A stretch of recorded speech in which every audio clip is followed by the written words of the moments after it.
Now, the issue is, who pays the price? Who pays the price? I'm not going to pay a personal price.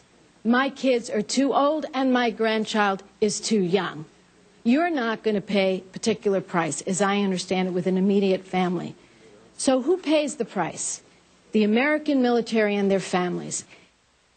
Well, that was Senator Barbara Boxer, as you all know, taking criticism of the Iraq War to a new low. Basically, she was saying that because Secretary of State Condi Rice didn't have kids, then she can't make effective decisions about sending young Americans off to war. Boxer's comments stunned an already tense Senate hearing, and the White House isn't letting the comment go. Press Secretary Tony Snow called the tirade an outrage. So is Boxer's cheap shot the sort of thing that we should expect from Democrats now that they're in controlled Congress? Well, let's find out from Sharon Hughes, conservative talk radio host and founder of the Center for Changing Worldviews, and Mark Lamont Hill, a liberal commentator from Temple University. Hey, Mark, what I can't understand is, what was she trying to say? She said, well, I don't have any connection, and you don't have any connection, so I didn't get it. I mean, tell me. Yeah, I mean, I think what she was trying to say, and I think if she could have that moment back, she would say something very different. But I think what she was trying to express was that it's very easy when you sit from an administrative high point to send people to war. It's very easy to lose sight of the severity of war, the personal nature of war, how vicious war can be when you don't have your own children going out there. I think that's the point she was trying to make. I think it was a poor point, or a poor way to make the point. There are a host of reasons to critique the Bush administration and its mishandling of the Iraq affair. You don't need to point to Condoleezza's personal family situation to do so. You know, and Mark, do you have any kids that are aged to go over there, or do you have anybody in the military?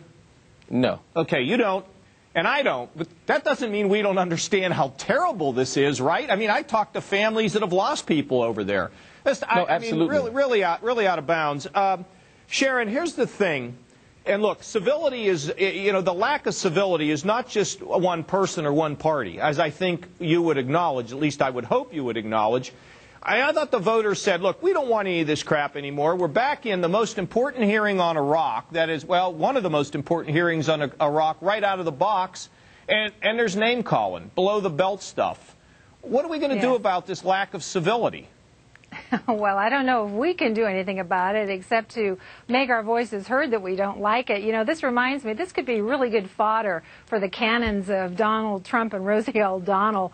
But, you know, in all seriousness, this was a blow below the belt to a single woman who has spent her lifetime devoted to her career.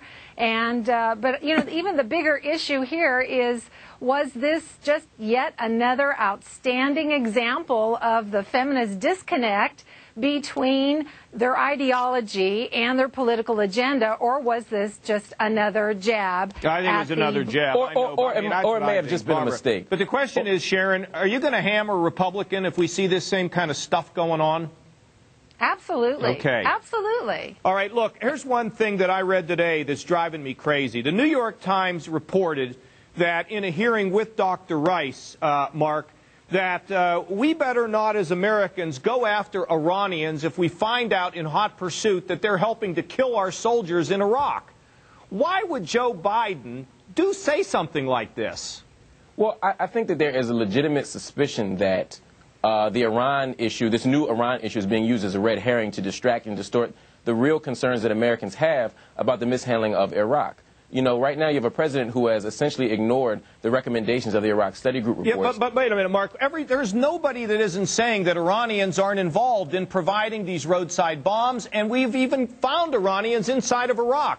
And what Biden says is that if we know there are militias that are killing our people and they run into Iran, we better not go in there. Why not? Well, again, I would be that's a hasty sort of interpretation of that statement.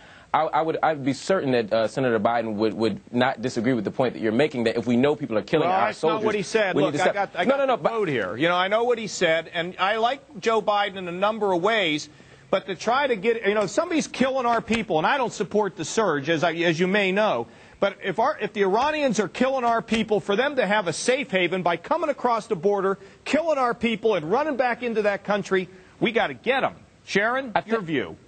Yes, absolutely. I mean, what does it really mean to support our troops? We need to back them up. We need to take care of them. Back on Barbara Boxer, what she was talking about, saying that people that don't have, relatives in the war right now are out of touch with it. Okay. And no. This is the one that frosts me. I mean, when I read it, and maybe Joe was misquoted.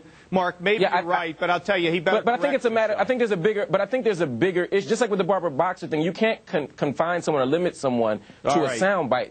We have to think about the larger issue here. I don't. It's not a soundbite. It's quoted in the hearing. But anyway, thank you both for being with us, and we'll have you again. Coming up, which celebrities are